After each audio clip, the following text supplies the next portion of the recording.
Christmas, everybody! Merry Christmas! AKAPADers, if you're getting sick of Christmas movies, I know this feed has. We've had a lot of Christmas movies. If you're getting sick, please bear with us, because tonight we're going to go over Life of Chuck. If you're curious about that movie, I think it's one of the movies of the year. I want to talk to you about it. But before then, let's continue Cinemas 2025. A little bit of a somber intro, AKAPADers. I just found out the horrific news with Rob Reiner, and this is after Peter Green just passed. So one actor from my youth and one filmmaker from my youth. I spent a lot of time around both of their movies. So expect something around Wednesday. I'm rearranging this entire week, and it's super early on Monday. I got a busy day ahead of me. So we're just doing a lot of stuff. But guys, it's Cinemas, and I wanted to bring you something. Michael Showalter. This is our director. Producer, director. I know him. Here's the wild thing, and this connects to everything that's happening with Rob Reiner and Peter Green. Those two guys, I always feel like I grew up with them, especially Peter Green. Like, what was it, 93, 92, 93, 94. I know his entire filmography with those 3 years. So they kind of feel a part of you, but then life goes on, and you might start doing other things and not thinking about stuff so much. And then you get reminded, like you see The Mask, you get reminded of how much you love Peter Green. You watch Stand By Me and you realize how skilled of a filmmaker Rob Reiner actually is. Well, when it comes to Michael Showalter, I just love that he has the word show in his last name. AKAPADers, one of the best skit shows of all time was MTV's The State. It's not referenced enough today. There's not a lot of love for the skits. None of it I've seen goes viral. It's not clipped anywhere. I feel like I was there when this guy hit airwaves, when he hit the scene. Very similar to watching In Living Color and seeing Jim Carrey for the first time. And then seeing Jim Carrey carry on with Ace Ventura, The Majestic, Truman Show, and it go, out Dumb and Dumber. We were watching Dumb and Dumber during the holiday, during Thanksgiving too, by the way, guys. And we're watching it, and we are loving it. Michael Showalter, he's a filmmaker now.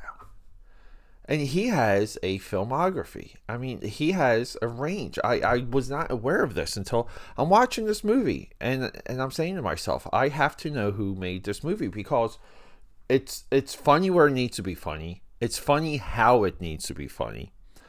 It moves. You cheer for all the characters. The plot moves you through everything. And you're so happy. You feel for Michelle Pfeiffer. And the plight of the movie is this, and this is where his artistry comes from, because he gets this over on the audience. What about mothers? Christmas is a holiday run by mothers. I've seen this in my own household. My mother is this mother. Now, is it down to this mother to the point where she's obsessed with an Oprah-like deity? No. But, and just keep in mind, the Oprah-like deity is played by Eva Longoria. Fantastically by Eva Longoria. That girl, it's like her and Michelle Pfeiffer. It's like they appear on camera like angelic, like it's almost like, I know I like to say the camera loves them, but holy crap. It really makes you appreciate Hollywood magic, because part of Hollywood magic is the people you get and the casting and how talented they are. So Michael Showalter, we know, I had no idea he wrote Wet Hot American Summer, which he's in. He's director. So that was 2001. 2002, Stella Shorts, a collection of short stories. By 2005, The Baxter. 2014, producer writer, They Came Together. 2015, writer director, Hello, My Name is Doris. Here we go. 2017, Amazon movie, The Big Sick. I haven't seen this movie. I heard so much about it.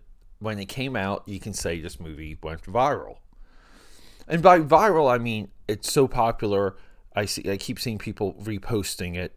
It's in my feed for like a week or two. 2020, The Lovebirds, another movie I heard good things about. 2021, a movie I heard a lot about, The Eyes of Tammy Faye, biopic. 2022, spoiler alert, can't speak on that. 2024, The Idea of You. I may have started watching this, maybe. It looks familiar. And then 2025, Oh What Fun. Oh What Fun, in my view, is a seminal family Christmas movie. You can put this movie up with the Cranks, Christmas with the Cranks. And, what's it, Four Christmases? Which I absolutely love Four Christmases. But it's part Odyssey, where Michelle Pfeiffer breaks away from the family, and she puts herself on the path of enlightenment, challenge, and rediscovery. This movie blew me away. I think from a director standpoint, there is an artistry, there's a professionalism that came through. This movie has a big cast. There's a lot of big personalities. It's dynamic, meaning there's a lot of moving parts when it comes to the inner relationships within the movie. This is what we want from this type of movie. He understood the assignment. He nails it. But here's the amazing. So if we go through the cast, we have Felicity Jones as the new patriarch of the family. We have Dennis Leary as the husband. Eva Longoria plays our Oprah-like deity. We have Chloe Grace Moretz. She's one of the angry kids. The son, Dominic Sessa. We have Jason Schwartzman as the goofy uncle. Havana Rose Liu. Here we go, right, guys?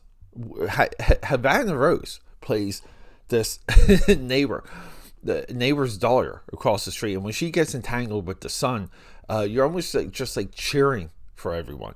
So, AKAPADers, especially Jason Schwartzman, whenever he shows up in the comedy, I just start laughing. I don't know why, but he's in this transitional role here where his character is older as he is older. Dennis Leary, I mean, just again, all his experience, all his time on screen, all of his comedic timing, all of it perfectly comes through. This becomes Michelle Pfeiffer's centerpiece. Can we argue that this is potentially Michelle Pfeiffer's comeback movie? So we get a lot of things. We have a complex movie. So I look into just kind of where this movie came from. I wanted to see who wrote it. Chandler Baker and Michael Showalter, right, are two writers. But then it's based on Oh What Fun by Chandler Baker. And I say to myself, this must be a play, right? This must be a play. Because it kind of, right, it feels like it a little bit. And it's not. It's actually a short. It's a short story published by Amazon Originals. So Amazon farms their own pipeline, like their own content. They have a network where just analytically they can see if people actually read, if they download it on their Kindles, they can see if they read the entire story or part of it or 2 pages of it. This is no different than Disney purchasing Hyperion, Warner Brothers having WB Books, Warner Brothers purchasing DC Comics to get the foundation for what comes next in their feature slate. It's just a way to line up your options when you run a film studio. You need new ideas, the best ideas, but you also, nowadays, you need some of the analytics. And the analytics existed back in the day. People knew, for example, that something like The Lone Ranger was popular. It should be a movie, or it should be a TV serial, or it should be on TV. People knew Dennis the Menace, the comic strip, was popular. Can we make that into a TV series? So on and so forth. But AKAPADers, we get a glimpse of how some of the Hollywood and the studio system works. But this is also what we do here for the podcast. We follow trends, we follow analytics, and same as the studios. Not everything's a hit. Most likely things are medium. Sometimes things underperform, and sometimes they overperform. And that's the reality. And we see some of that in the current film production landscape, where what Netflix does seems to confuse a lot of people from the old guard. Trust me, AKAPADers, this is the method of this is it, AKAPADers. It's not going to change from here on out. I thought for a holiday movie, this is an absolute surprise, full recommendation. And yeah, welcome back to the world, Michelle Pfeiffer. Okay, that's a wrap.